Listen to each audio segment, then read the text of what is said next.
Hello guys, welcome to football central. അങ്ങനെ C2 Arsenal here we go ആയിട്ടുണ്ട്. നമുക്കറിയാം ഈ ട്രാൻസ്ഫർ വിൻഡോന്റെ തുടക്കം മുതൽ തന്നെ പ്ലെയർ ആഴ്സണലായിട്ട് ലിങ്ക് ഉണ്ടായിരുന്നു. ആൾ ഓൾറെഡി ആഴ്സണൽ ഫാനാണ്. അയാളുടെ കുറെ വീഡിയോസ് ഒക്കെ നമ്മൾ കണ്ടിട്ടുള്ളതാണ്. വെച്ചിട്ട് ചൈൽഡ്ഹുഡിൽ അവരുടെ യൂത്ത് അക്കാഡമി പ്ലെയർ ആയിരുന്നു. പിന്നെന്തോ 13-ാമത്തെ വയസ്സിൽ ആൾക്ക് ക്ലബ്ബ് വിടേണ്ട വന്ന്. നമുക്കറിയാം ടോട്ടനായിട്ടും ലിങ്ക് ഉണ്ടായിരുന്നു. ടോട്ടനത്തിന് ഈ സീസണിൽ നോക്കി ആരെയും അങ്ങനെ കൊണ്ടുവരാൻ പറ്റിയിട്ടില്ല. നമുക്കറിയാം ഗിബ്സ് വൈറ്റിനെയൊക്കെ ഹിയർ വീഗോ വന്നിട്ട് പോലും ടീമിലെത്തിക്കാൻ പറ്റിയില്ല. നിലവില് ടോട്ടനത്തിന്റെ ഒരു കാലക്കേടാണെന്ന് തോന്നുന്നു. ബാക്കിയുള്ള എല്ലാവരും ഇപ്പോൾ ടോട്ടനത്തെ കളിയാക്കുകയാണ്. ഫാൻസ് ആണെങ്കിൽ കരഞ്ഞുകൊണ്ടിരിക്കുകയാണ്. നമുക്കറിയാം അവരൊരു ബോട്ടിൽ FC ആണ്. ഇതും ട്രാൻസ്ഫർ വിൻഡോയിലും അവർ ബോട്ടിൽ ചെയ്തിരിക്കുകയാണ്. ആള് പ്ലെയറും വരാൻ താല്പര്യം ഉണ്ടായിരുന്നു. പക്ഷേ ലാസ്റ്റ് ടൈമിൽ അവർ മാച്ചിൽ കാണിക്കുന്ന പോലെ തന്നെ ടോട്ടനം ബോട്ടിൽ ചെയ്തെന്ന് വേണം പറയാൻ. ടോട്ടനം നിലവിൽ കുറേ ശ്രമിച്ചതാണ്. പക്ഷേ നെഗോസിയേഷൻ നടന്നത് മാത്രമേ ഉള്ളൂ, കൊണ്ടുവന്നില്ല.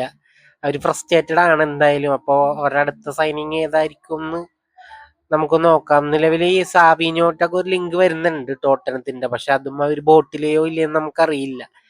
എന്തായാലും ആഴ്സണലിൽ എന്തായാലും നല്ലൊരു സൈനിങ് തന്നെയാണ് ആഴ്സണൽ ഈ സീസണിൽ. എന്തായാലും ട്രാൻസ്ഫർ വിൻഡോയിൽ നല്ലൊരു പേയ്മെന്റ് ഇറക്കുന്നുണ്ട്, നന്നായിട്ട് ബാക്ക് ചെയ്യുന്നുണ്ട്. ആളെന്തായാലും ഒരു സക്സസ് തന്നെ ആയിരിക്കും ടീമിൽ. നമുക്കറിയാം ആളൊരു നമ്പർ 10 ആണ്, ലെഫ്റ്റ് വിങ്ങിലും കളിച്ചോളും.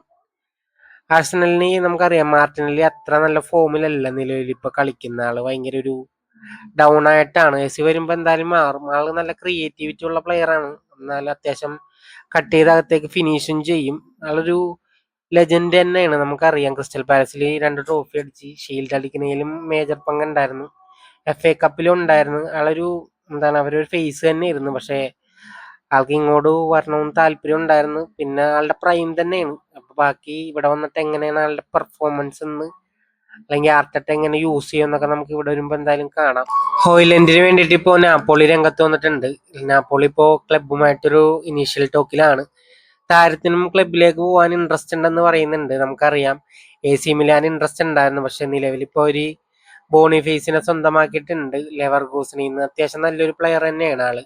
അപ്പൊ എന്തായാലും ഇപ്പൊ ക്ലബുമായിട്ട് ഒരു ഇനീഷ്യൽ ടോക്ക് നടക്കുന്നുണ്ട്. അപ്പോൾ അതല്ലാതെ പേഴ്സണൽ ടീംസ് ഒന്നും എഗ്രി ആയിട്ടില്ല. അപ്പോൾ ചില വാർത്തകൾ ഇപ്പൊ പുറത്തോട്ട് വന്നിട്ടുണ്ട്. FC ബയണിന് യുണൈറ്റഡ് ഓഫർ ചെയ്തെന്നൊക്കെയാണ് പറയുന്നത്. പിന്നെ നാപ്പോളി ഒരു ബിഡ് വെക്കാൻ പോകുന്നുണ്ട് നിലവിൽ താരത്തിന് വേണ്ടിയിട്ട്. അപ്പൊ എന്തായാലും ഹോയിലൻഡിന് പോകാൻ പോണത് നാപ്പോളിയിലേക്ക് തന്നെ ആയിരിക്കും. യുണൈറ്റഡ് ഭയങ്കര പ്രതീക്ഷയോടെ കൊണ്ടുവന്നാണ്. ഒരു നമ്പർ 9 ഫിസിക്കലായിട്ടൊക്കെ ഇടിച്ച് നിൽക്കാൻ പറ്റിയ പ്ലെയർ ആണെന്നാണ് വിചാരിച്ചത്. പക്ഷെ ആള് അത്ര പെർഫോമൻസ് പോരാ. ആളെപ്പോഴും ഈ ഡിഫൻഡറായിട്ട് ഒട്ടി നിന്ന് കളിക്കുന്ന ഒരു ഇതാണ് നമ്മളെപ്പോഴും കണ്ടിട്ടുണ്ട് ആളുടെ കളികൾ. ഫിനിഷിങ് ആണെങ്കിലും അത്ര പോരാ.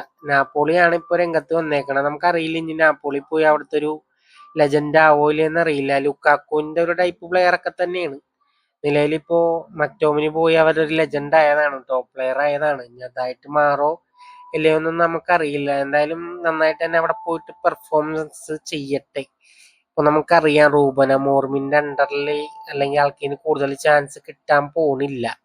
AC മിലാൻ ഓൾറെഡി വേറൊരു സ്ട്രൈക്കർ സൈൻ ചെയ്ത സ്ഥിതിക്ക് ഇനി പോവുകയുമില്ല. അവരൊരു ലോൺ ഡീലിലാണ് കൊണ്ടുവരാൻ ശ്രമിച്ചത് നിലവിലെ AC മിലാൻ.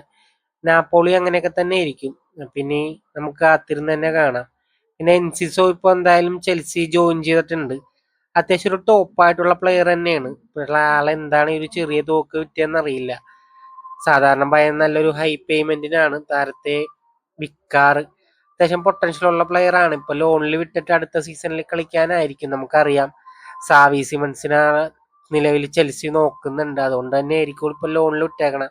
എന്തായാലും ഒരു എക്സൈറ്റിംഗ് ആയിട്ടുള്ള പ്ലെയർ ആണ്. ഞാൻ വളരെയേറെ അടുത്ത സീസണിൽ കാണാൻ ഇൻട്രസ്റ്റ് ഉള്ള ഒരു പ്ലെയർ തന്നെയാണ്. നമുക്ക് ഒരു ടോപ്പ് പ്ലെയർ തന്നെയാണ്. നമുക്ക് അടുത്ത സീസണിൽ കാണാൻ പറ്റും എന്തായാലും ചെൽസിയിൽ. ആളുടെ പെർഫോമൻസ് ഒക്കെ കണ്ടിട്ട് പേഴ്സണലി എനിക്ക് ഭയങ്കര ഇഷ്ടമാണ് ആളെ. അപ്പൊ ചെൽസിയുടെ അടുത്ത സൈനിങ്സ് എന്തായാലും വരുന്നുണ്ട്. നിലവിൽ സാവി സിമൻസിനെ നോക്കുന്നുണ്ട് അവര്. പിന്നെ ഗർണാച്ചോക്ക് വേണ്ടി ഓൾറെഡി ഇനീഷ്യൽ ടോക്ക് ചെൽസി നടത്തിയിട്ടുണ്ട്.